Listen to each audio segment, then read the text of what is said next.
So let's talk about a love story. But this isn't your typical romance. This is a different kind of story, one between a mountain and a moon.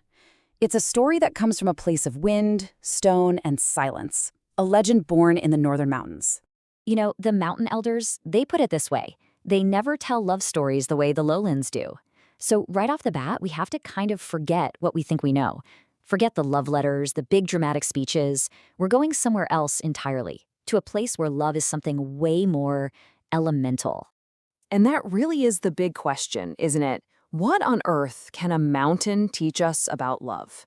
Well, we're going to follow this ancient legend to find out, to understand a kind of love that's as patient and as steady and as powerful as the very landscape that created it. All right, so let's dive right into the heart of this philosophy. What does it actually mean to love like a mountain?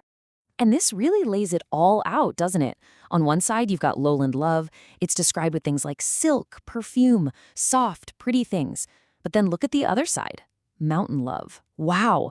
It's a weather system you have to endure. It's a trail you have to choose to walk. It's a fire that just refuses to go out. It's a totally different beast.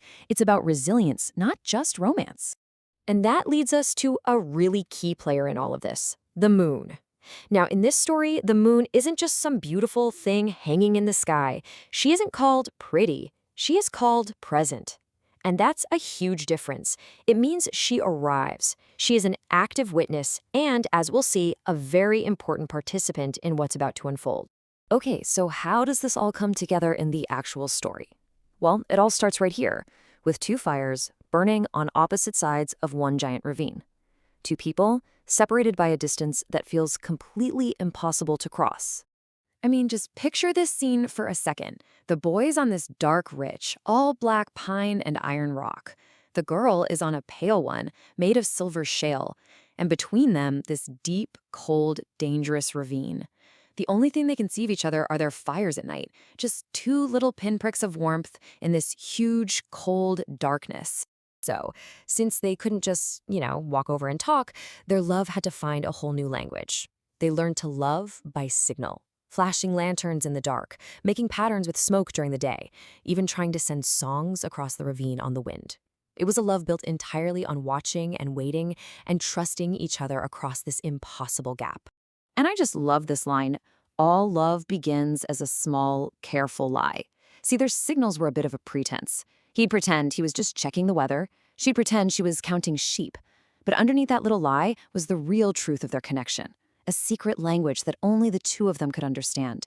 And this is where we get to the really sacred lesson here. Because they had to love without touching, they were forced to truly, deeply see each other. And just as they were learning to see each other, well, someone else started to see them. The moon, watching it all from high above. Okay, and this is where everything changes.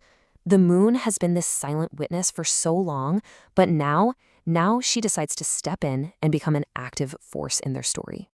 You see, the moon's jealousy, it's not like ours. It's not petty or mean. The story says it's like a season. It doesn't lash out. It just returns. Again and again. Night after night, she would come back and find these two little fires just staring at each other. And she would listen to their silent conversation. And then, the moment of crisis. One night, the moon is hidden behind some clouds, and the boy's pride just gets the best of him. He thinks, I can do this. I can cross this ravine by myself. And just like that, he steps off his ridge and into the deep, treacherous darkness. And of course, the mountain has other ideas. A hidden crust of snow and ice just breaks beneath his feet, and suddenly he's hanging there, caught on a single stone, with nothing but a deadly drop of cold air below him. He's completely trapped. He screams for help, but the wind just snatches his voice away. The mountain itself, it doesn't care. It just answers with silence. This is it, the ultimate moment of being completely and utterly alone. Or at least, that's what he thinks. And it's right here, in this moment of pure desperation, that we get to the climax of the story, and the most important lesson of all. I mean, think about it. Across that huge ravine, the girl sees something's wrong, so she raises her lantern. But its light is so tiny, so fragile against this massive howling darkness. It feels like a totally hopeless gesture, right? And that's when the moon steps in. The clouds don't just drift apart. The story says they were pulled aside when someone has had enough of waiting. And with that, boom, moonlight just floods the entire ravine. And listen, the moonlight doesn't just light things up.